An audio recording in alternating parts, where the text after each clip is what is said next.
Hello everyone, welcome to Uttam's academy. ఇటీవల కాలంలో మనం అనేక వార్తాపత్రికలు చూస్తూ ఉంటాం. గ్రీన్ ఫీల్డ్ ఎయిర్పోర్ట్ రెడీ అయిపోయింది, బ్రౌన్ ఫీల్డ్ ఎయిర్పోర్ట్ సిద్ధమైపోతా ఉంది అనేసి. మరి what is the meaning of brown field airports? ఇప్పుడు డౌట్. సో గ్రీన్ ఫీల్డ్ అంటే అర్థమైపోయింది, కొత్తగా నిర్మించేటివని. మరి వాటి బ్రౌన్ ఫీల్డ్ ఎయిర్పోర్ట్ అంటే, సో బ్రౌన్ ఫీల్డ్ ఎయిర్పోర్ట్ అంటే గతంలో ఉన్నటువంటి ఎయిర్పోర్ట్ను, ఇప్పుడు జనాభా పెరిగింది, సాంకేతికత పెరిగింది, టెక్నాలజీ బాగా ఇంప్రూవ్ అయిపోయింది.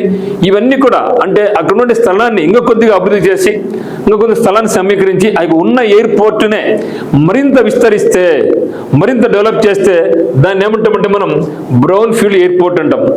ఓకే, ఇప్పటికే ఉన్న ఎయిర్పోర్ట్ను అభివృద్ధి చేస్తే అది బ్రౌన్ ఫీల్డ్ ఎయిర్పోర్ట్ కింద లెక్క. సాంకేతికంగా అభివృద్ధి చేయడం, ట్రాఫిక్ రద్దీకి అనుగుణంగా విస్తరించడం చేస్తే అది బ్రౌన్ ఫీల్డ్. సో మనకు అర్థమైపోయింది కదా. ఇప్పుడు గ్రీన్ ఫీల్డ్ అంటే కొత్తగా నిర్మిస్తే, బ్రౌన్ ఫీల్డ్ అంటే ఉన్నదాన్ని తిరిగి ఇంకా దాన్ని కొద్ది విస్తరించే, డెవలప్ చేస్తే బ్రౌన్ ఫీల్డ్ ఎయిర్పోర్ట్ అవుతుంది. దీనికి బెస్ట్ ఎగ్జాంపుల్స్ ఏమంటే ఇందిరాగాంధీ అంతర్జాతీయ విమానాశ్రయం international airport New Delhi, Kempegowda international airport Bengaluru, Chhatrapati Shivaji international airport Mumbai. ఇవి మరి మన భారతదేశంలో బ్రౌన్ ఫీల్డ్ ఎయిర్పోర్ట్ ఎన్ని ఉన్నాయంటే ఇప్పటికీ 150 దగ్గర 150 నుంచి 160 వరకు ఉన్నాయి. వీటి ఇంకా 300 వరకు విస్తరించాలనేది గవర్నమెంట్ ప్రపోజల్. అంటే ఇవన్నీ కూడా కంప్లీట్ అయితే 450 వరకు మనకు బ్రౌన్ ఫీల్డ్ ఎయిర్పోర్ట్స్ మనకు అందుబాటులో వస్తాయి. ప్రస్తుతం అయితే మాత్రం భారతదేశంలో 12 గ్రీన్ ఫీల్డ్ ఎయిర్పోర్ట్ వచ్చాయి. ఇవి కాకుండా ఇంకా 20 పైన నిర్మితంలో ఉన్నాయన్నమాట. ఇది మిత్రమా. సో మరి ఇటువంటి మరిన్ని ఇంట్రెస్టింగ్ వరకు, కరెంట్ అఫైర్స్ వరకు మీరు ఏపీపీఎస్సీ గ్రూప్ 2కు ప్రిపేర్ అవుతున్న వాళ్ళు మెంటల్ ఎబిలిటీ పరంగా అయితేనేమి, కరెంట్ అఫైర్స్ పరంగా అయితేనేమి మనకి ఉత్తమ్ అకాడమీ యాప్ నందు కూడా లభిస్తాయి.